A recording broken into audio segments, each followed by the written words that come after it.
السلام عليكم الغزالات ديالي. كنتمنى من الله تكونوا بخير وعلى خير وتشاهدوا هذا الفيديو في احسن الاحوال، وكنتمنى منكم ما تنسونيش من اللايكات ديالكم ومن البارطاج، ونتمنى منكم تشاهدوا الفيديو من الاول حتى الاخر. اليوم جبت لكم واحد الوصفه عاوتاني جديده زوينه رائعه في هذا الوقت تاع البرد. الله يحفظ كل شيء كيعاني في هذا البرد من الكحبه من الرواح، يعني بزاف زوين هاد الوصفه، بزاف رائعه بزاف. كما كتشاهدوا في الصوره هي الثومه والليمون رائع. ما تقوليش يا اختي ما عندناش الليمون ما عندناش الثومه، زوين هاد الوصفه. كل شيء عنده ليمون في هذا الوقت البرد، كيكون الليمون موجود والثومه في كل دار دائما. زوينه هاد الوصفه، تستعمليها في الليل منين تبغي تنعسي تستعملي هاد الوصفه. كيفاش غنديروا ليها؟ كيبقى هاد التساؤل ديالكم. يعني غتشدي كاسرونه فيها الماء وغترمي فيها على عدد الافراد اللي موجودين في الدار اللي مراد.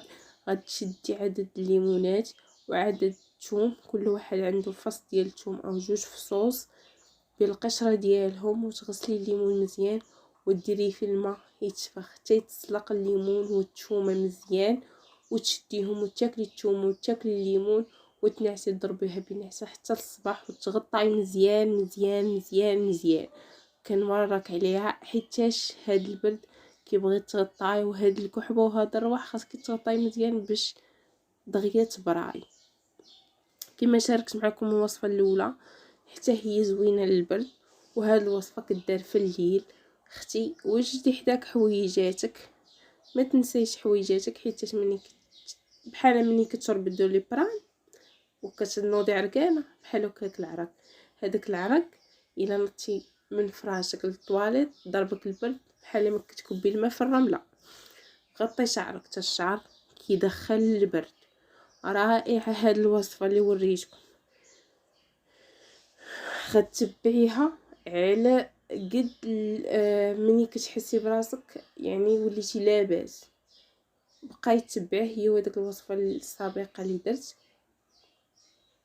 حتى هي زوينه، تبعي هاد جوج وصفات. السيروات راه ما كيدير والو، انا بعدا ما داروا لي والو، كنشري 4 5 السيروات، الانواع ديال السيروات ما كيديروا لي، ما كيعمروا لي لا كحبه، ما كيحيدوا لي لا رواح لا حتى شي حاجه. هاد 3 ايام ما نطش من الفراش كنحس براسي ثقيل عليا، والترويحه والسخانه والتبوريشه. يعني هاد البرد جا صعيب، يا ربي تهز علينا هاد الوباء وتشافي جميع المرضى المسلمين، والله يشافي كل واحد اللي مريض واللي صحيح يحافظ على صحيحته، حيت الصحه لخطات يعني كيمشي كل شيء، المال كيمشي كل شيء كيمشي، الصحه اللي ما كتعوضش. تهلاي في صحيحتك. مني تستعملي هاد الوصفه غطي راسك وحطي حوايجك حداك، مني تعرقي نوضي بدليهم هذيك الساعه باش تمشي الطواليت نوضي، حيت لا نطتي عرقانه ومشيتي الطواليت بحال هكا البرد كيرجع لك كامل، عرفتي كتحسي بالبرد كله غيدخل لك لحمك غير نتيا. صعيب بزاف هاد البرد.